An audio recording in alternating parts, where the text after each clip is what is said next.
Donc Bezrat Hachem, nous vous invitons à venir étudier tous les jours ici à la Beth Knesset de Clé. Chers amis, bonjour, Parashat Shemot. Dans notre paracha, on voit que le peuple juif va commencer à se multiplier de façon prodigieuse. Les femmes vont accoucher les enfants 6 par 6. Et donc ils vont grandir. Ça ne va pas plaire à Pharaon. Pharaon il va avoir très peur. Peur de quoi? Peur que le peuple juif s'allie à ses ennemis et fasse la guerre contre lui et le mettre dehors. Donc il faut absolument trouver une solution contre le peuple juif. Il va appeler ses 3 conseillers. Parmi les 3 conseillers, il y avait Bilham. Et Bilham, qu'est-ce qu'il va lui donner comme conseil? Il va lui dire, prends les petits garçons, jette-les dans le fleuve, dans le Yéhor. D'accord? Noie les petits garçons. Maintenant, la question qu'on pose, on dit, mais si on jette les petits garçons dans le fleuve, en quoi ça va réduire la natalité ou ça va réduire le peuple juif? Nous, on sait que le judaïsme, il passe par la femme, pas par l'homme.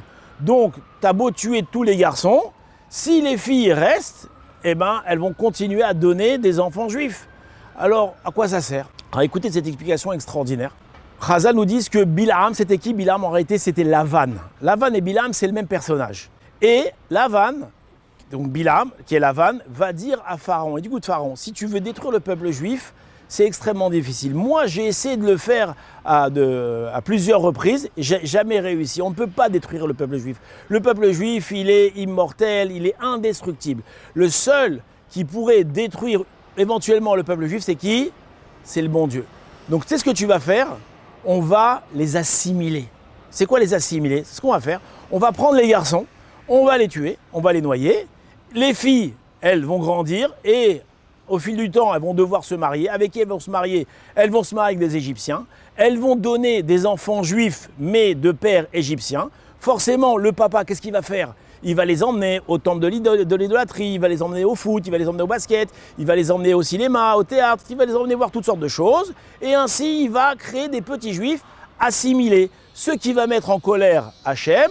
Et Hachem, lui-même, il va s'occuper de détruire le peuple juif. Et donc on voit que l'arme que Bilham conseille à Pharaon, c'est l'assimilation. Maintenant, comment on va contre l'assimilation? C'est tout simple. Et on voit aussi du même conseil en rentrant de la Torah dans la maison. La Torah, elle passe par qui? Elle passe par le papa, elle passe par le mari, qui est un faisceau de Torah dans la maison. Si dans la maison, il n'y a pas de Torah, si le papa n'étudie pas et n'enseigne pas la Torah à ses enfants, alors automatiquement, l'assimilation elle va s'installer dans la maison. Alors vous allez me dire, mais il y a des mamans qui sont très religieuses, très pieuses, qui vont tout faire pour éduquer leurs enfants. C'est vrai, les mamans, elles ont beaucoup de force, et elles font beaucoup. Mais elles ne font pas comme le papa. Le papa, lui, sauf, qu'est-ce qu'il amène? Il amène la Torah à la maison. Et s'il n'arrive même pas la Torah à la maison, alors malheureusement, les efforts de la maman, très souvent, ils sont vains et c'est le début de l'assimilation. Donc Bezrat Hachem, nous vous invitons à venir étudier tous les jours ici à la Beth Knesset de Clé. Il y a de la Torah, il y a des gâteaux, il y a tout ce qu'il faut et le café aussi.